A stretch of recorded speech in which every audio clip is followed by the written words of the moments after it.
Hi guys! Welcome back again to my YouTube channels. This is Mars Vlog TV Show. Ito po ay first tutorial ko na ituturo ko sa inyo. So ngayon, ang first tutorial na ituturo ko sa inyo kung paano nga ba malalaman kapag monetize ka na at hindi ka na monetize ni Meta. So ngayon, ay punta tayo sa Facebook account.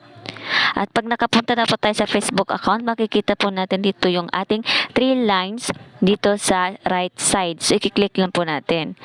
At hanapin na po natin dito yung professional dashboard. Kapag nahanap na po natin, i-click po natin.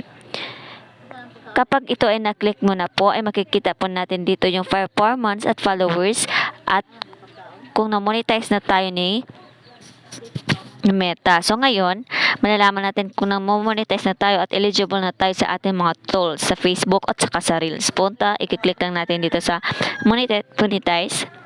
Kapag na-click na natin yung monetize, ay dito natin malalaman kapag eligible na tayo sa ating tools at saka yung tools natin is eligible na. So ngayon, ang eligible po natin ay stars pa muna yung ating eligible na tools.